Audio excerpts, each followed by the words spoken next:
Hello everybody, welcome back. My name is Skelegun. Welcome back again. Today I'm going to be talking about Mishima, A Life in Four Chapters, a film by Paul Schrader. Yes, this is a biographical film about famous Japanese author Yukio Mishima, the pen name of Kimitake Hiraoka. Mr. Hiraoka, or Mishima, was born in January 14th, 1925, and died on November 25th, 1970. He's a very famous Japanese author. He's almost a sort of Hemingway figure in some regards. He lived a very strange life. He definitely was not your average run-of-the-mill author. He's a very interesting fellow.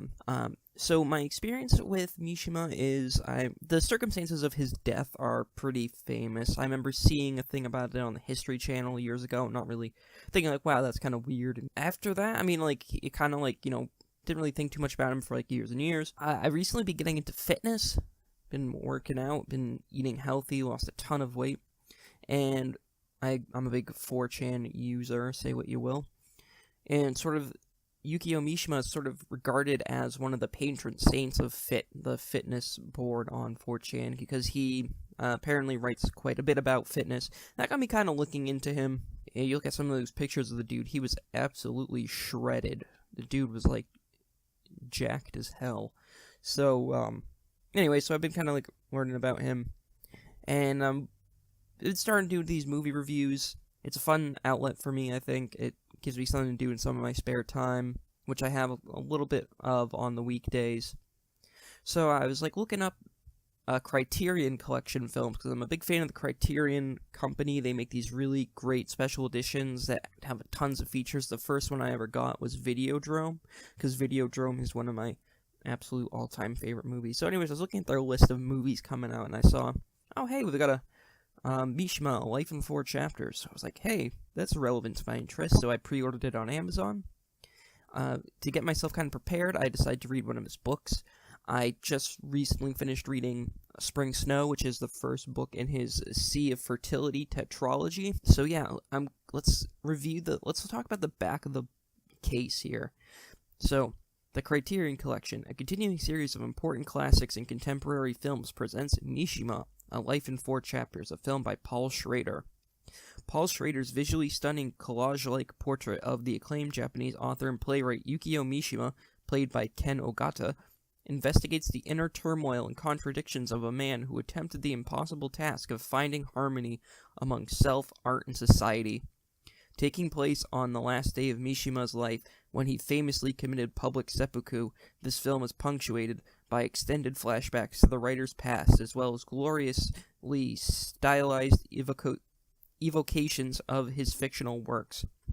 With its rich cinematography by John Bailey, and exquisite sets and costumes by Eiko Ishioka, and unforgettable, highly influential score by Philip Glass, Mishima, A Life in Four Chapters is a tribute to its subject in a bold, investigative work in its own right. And this is the Blu-ray release of the film. So that's what we're working with here. So typically, what I would do with my sort of reviews is I would give, usually after I give the sort of summary from the back of the case or from Wikipedia or something, I would typically then do a sort of what I expect going into the movie. Then I would do watch the actual movie, then come back and give you sort of my opinions on the film. I don't think that's a very proper sort of format for this movie, given that it is a sort of biographical film. It's also not, I feel like that's a kind of thing you can do when it's, a fictional work, and you, are oh, here's this sort of narrative I think they're gonna do, and then here's what they actually did. I don't think it's, in some ways, I think it's kind of disrespectful, almost, in a sense, because this is not a just run-of-the-mill fiction work like I would normally do. I would normally watch a, say, anime or horror movie or something. So I feel like I'm gonna skip that part and watch the movie, which, by the way, I did already watch the movie just recently. I just finished watching it. I edited out that tentative portion because I thought it wasn't really up to snuff. It also felt kind of tacky and unnecessary given the subject matter. So I'm now going to talk about the movie I just watched. So, I just watched Mishima, A Life in Four Chapters by Paul Schrader. So, let me start off by saying that this movie was amazingly well shot. The cinematography is gorgeous. The film is sort of divided into two kind of portions. You have sort of the framing narrative, which is Mishima getting ready for his final day, where he does his big Mishima incident. He's getting ready to do that, and then you have there's three chapters that are all the first. There's because the title of the movie is The Four Chapters, or A Life in Four Chapters. Three of the four chapters are based on his fictional works. They take one of his stories for each chapter, and they sort of do this kind of weird, stylized, truncated rendition of it. And the sets in these sequences are stunning. They're just visually gorgeous. The first one is probably one of his most famous, if not his most famous work, at least in the West, is The Golden Pavilion. I have not read The Golden Pavilion. I only know a little bit about it before I watched this movie. But anyways, so, for example, what they do in The Golden Pavilion sequences is, rather than have, the story is set in, this grand, Buddhist temple or Shinto temple or whatever. So what they do instead for this movie is they have this sort of rectangular set where there's these kind of, stylized backdrops on the wall, sort of matte paintings or whatever. I don't know what the technical term is. And in the center, sort of in the back of the center, there's this sort of large structure that's the Golden Pavilion. It looks like a very large scale model of a temple, but all in gold. And the characters, they just kind of walk around the set as they, do their thing. And then another example in the second story, the second of the three chapters, which was based on a story called Kyoko's House, which I haven't read. The only work of his I have read at this moment is Spring Snow. But anyways, Kyoko's House. There is a lot of the story takes place in a diner, so there's this really stylized diner set, and there's this the lighting. It's hard to describe. You just gotta see it. It's got some really great set designs in these chapters.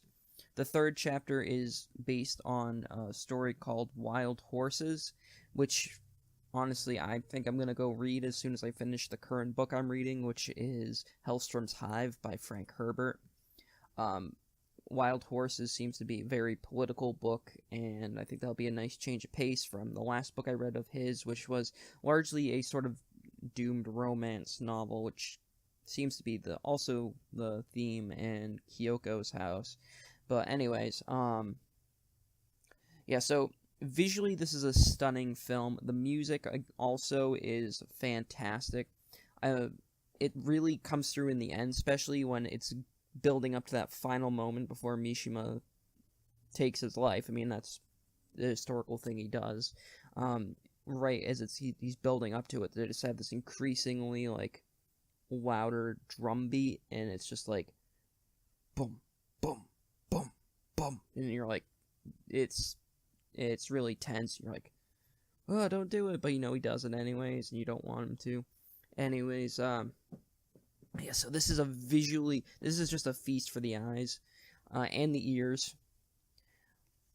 As for the sort of the substance of the movie, like I said, the first three chapters are based on, there's like I said, the framing narrative, and then there's the four chapters. The first three are based on, different stories of his. The fourth chapter is just sort of the actual meat of what his Mishima incident consisted of, which was in 1970. I don't remember the specific date. Anyways, so Mishima was a very interesting individual, as I mentioned. I'm trying to keep some of the details out because I want people to go, learn about him. I want you to get curious and be hey, I need to figure out what this guy was all about and go read about him because he was such a weird individual, such an interesting life. But anyways, he was an ultra-nationalist. He was a author, playwright, male model, supermodel. He did some, I believe he did some acting, some directing. He was a little bit of he kind of did a little bit of everything. He was this larger-than-life personality. And among other things, like I said, he was an ultra-nationalist. He revered the emperor above all. He hated that, basically he was a coward, and early in his life, he grew up very sickly. He was sheltered.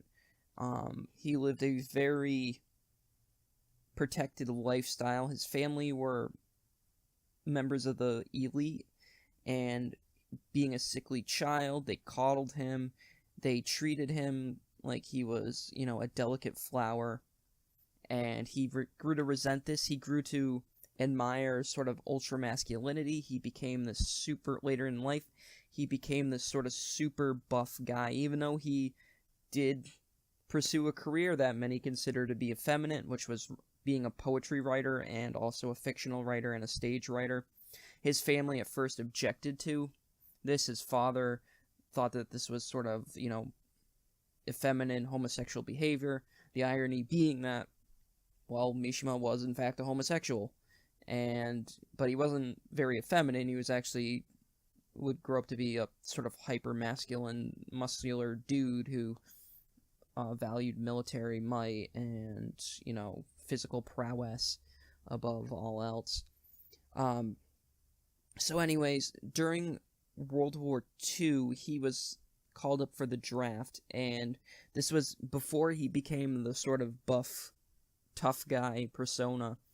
He was a coward. He had a minor illness. He was always frail anyways, but he sort of exaggerated his illness so he could get out of serving, and he kind of resented that about himself. He viewed that as a giant lapse of weakness. He hated himself. He saw himself as a coward. And eventually he sort of, this is where the Golden Pavilion story comes in, because the Golden Pavilion is about a man with a stutter who befriends a cripple, and he kind of sees himself, I guess, and I guess the parallel they're trying to draw there is that, he's weak, and he's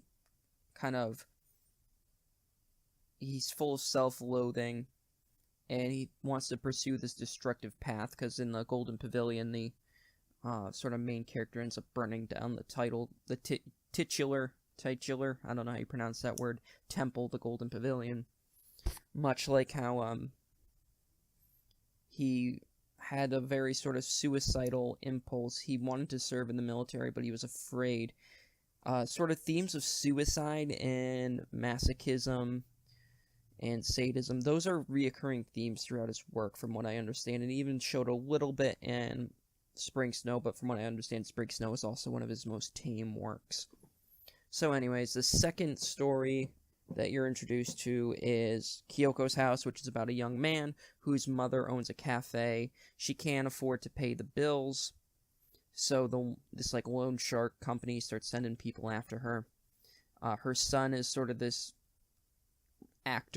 play actor who's kind of a wastrel.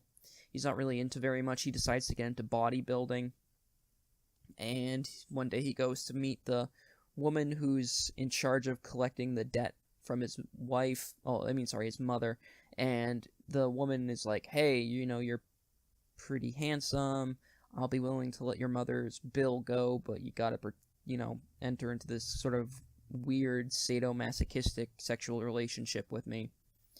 And I think that is also the interest in bodybuilding is where that kind of ties into him and sort of his development as going from this scrawny weakling into this, sort of jacked ubermensch.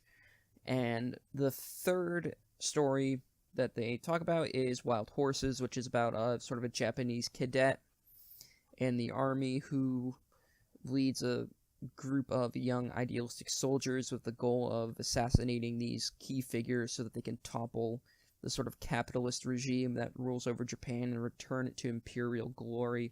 This segment is pretty clear that this represents, where his life is heading towards, and the inevitable end when his paramilitary organization that he organizes in real life, called the Shield, I believe it's like the Shield Company. It's like this sort of like right-wing paramilitary group that revered the emperor. Most people thought they were just kind of like this, toy soldier LARPy group. They actually, in the end, what happens is they end up going to a military base. They hold the general there hostage, and Mishima gives his big speech. This is what comprises the 4th chapter of the movie. Mishima gives his big speech about how Japan has to cast off the shackles of capitalism and return to its imperial glory and restore the emperor to the throne. And he appeals to the gathered Japanese soldiers at the base to, join him and unite. But these young blood soldiers who've lived their whole life in sort of materialistic Japan, they laugh at him and throw their caps at him and harangue him. So he ends up, realizing that it's hopeless, and then he commits suicide. Now, he commits ritual seppuku, I should say. That description doesn't do him justice or the movie justice. I feel you really shouldn't read up on him on your own. You should go watch the movie. It's a great, fantastic art film. It's not for everyone. Not everyone's gonna be into art films, but it is a very well-made film.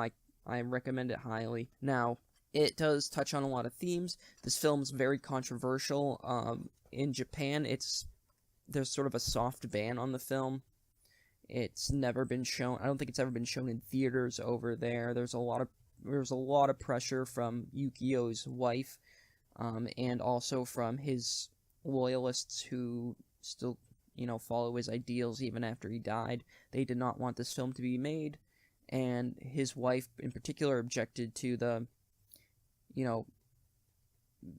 contents of the movie where it depicts him, in homosexual relationships and things like that.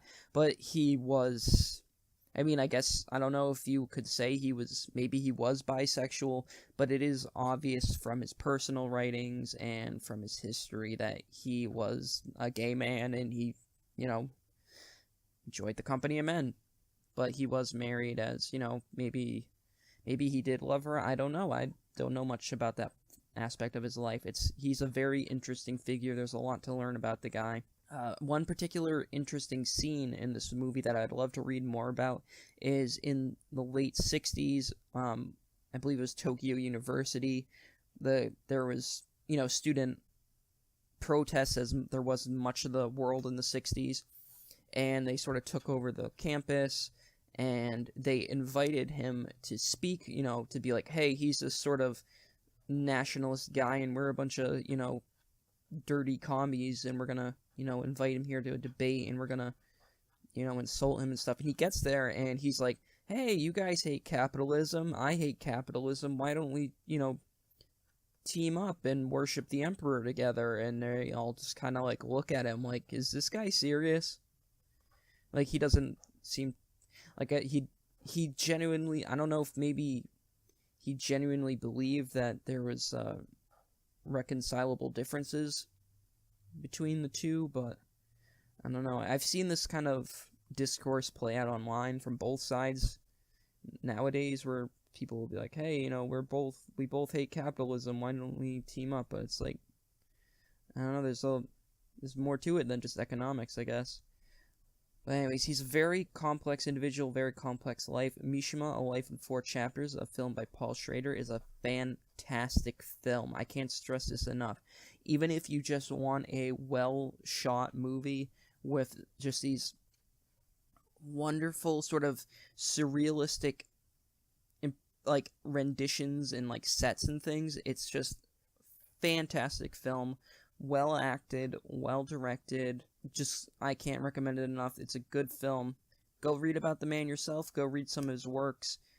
You don't even have, I'm not even, like, saying this being like, oh, I'm some sort of Japanese emperor worshiper. I'm not, like, saying that like that. I mean, this guy led an interesting life, and you should you should look. I think he's an interesting fellow. I think you should form your own opinions about him, and I think there is a lot you can sort of.